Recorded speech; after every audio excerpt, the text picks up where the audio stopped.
ఈ యొక్క క్షేత్రం శంకర్పల్లి మండల్ చందిప్ప గ్రామంలో ఈ క్షేత్రం వెళ్ళడం జరిగింది.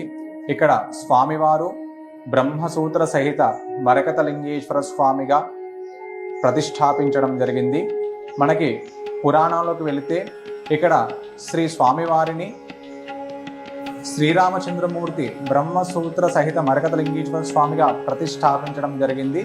కాలక్రమేణా 11వ శతాబ్దంలో 6వ విక్రమాదిత్యుడు చాళుక్య రాజులు ఈ యొక్క క్షేత్రాన్ని, ఈ యొక్క ఆలయాన్ని సందర్శించి దీనికి ఆలయాన్ని నిర్మించి ఈ క్షేత్రానికి అలాగే పంట పొలాలు, అలాగే పుష్పాదివాసాలకి, పుష్పాలు స్వామివారికి సమర్పించడానికి పుష్ప పొలాలు, అలాగే అన్నదాన కార్యక్రమానికి అనేక విధముల గోస్వాములకి ఇక్కడ స్వామివారికి సమర్పించి ఈ యొక్క క్షేత్రాన్ని మహామహిమంగా ప్రతిష్టాపించి వెళ్ళడం జరిగింది.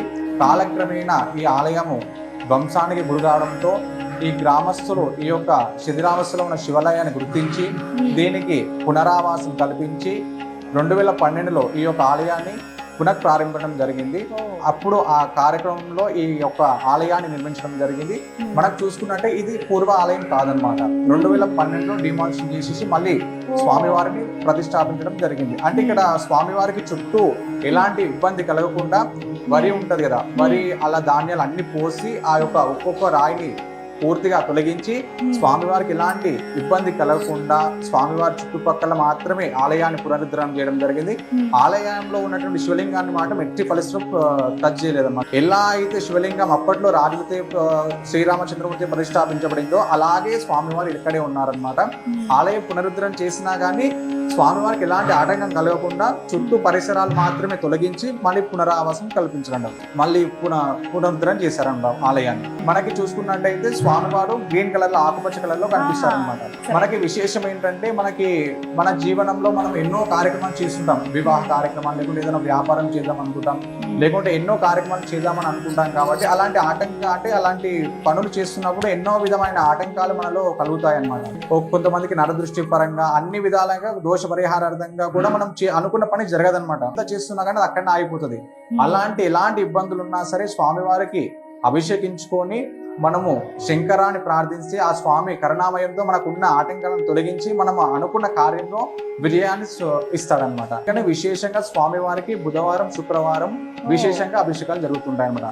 పౌర్ణమి అనమాట. మనకి శ్రీశైల మహాక్షేత్రంలో అమావాస్యకి పౌర్ణమికి సాక్షాత్ పరమశివుడు పార్వతీ సమేతంగా ఎలా అయితే ఆ క్షేత్రంలో ఉంటారో ఇక్కడ కూడా స్వామివారు విశేషంగా శక్తితో ఇక్కడ ఉండి పౌర్ణమి రోజు వస్తున్న భక్తులకు అందరికీ వాళ్ళ యొక్క కష్టాన్ని తను స్వయంగా విని వారికి అనుగ్రహాన్ని ఇస్తూ ఉంటాడనమాట. అందుకనే పౌర్ణమిలో విశేషంగా మనకి స్వామివారికి అభిషేకాల కార్యక్రమాలు జరుగుతున్నాయి. బ్రహ్మసూత్రంకున్న ప్రాముఖ్యత ఏమిటంటే మనము 1,00,000 శివాలను సందర్శిస్తే ఎంత పుణ్యం వస్తుందో ఇలాంటి బ్రహ్మసూత్రముల శివాలను సందర్శించి అంత పుణ్యం వస్తుంది అనమాట. అంటే ఒకటి చేసినంత మాత్రాన్ని 1,00,000 సార్లు చేసిన పుణ్యఫలం వస్తుంది. ఒక అభిషేకం చేసినా 1,00,000 అభిషేకాలతో సమానం. ఒక్కసారి ఒకరికి అన్నదానం చేసినా కానీ 1,00,000 మందికి అన్నదానం చేసిన పుణ్యఫలం ఇక్కడ మనకి లభిస్తుంది అనమాట. అలాంటి విశేషమైనటువంటి శక్తిని ఇక్కడ ఈ బ్రహ్మసూత్రం మనకి ఇస్తున్నాం. మనకి ఇక్కడ అమ్మవారు కూడా విశేషంగా అమ్మవారికి శుక్రవారం కుంకుమార్చన అన్ని జరుగుతుంటాయి అన్నమాట. మనకి విశేషంగా సంతానం కలిగిన వారికి ఎవరికైనా సరే ఇక్కడ స్వామి వారికి 5 మాస శివరాత్రులు వచ్చి అభిషేకం చేసుకున్నంత మాత్రం సంతాన భాగ్యం కూడా కలుగుతుంది అన్నమాట.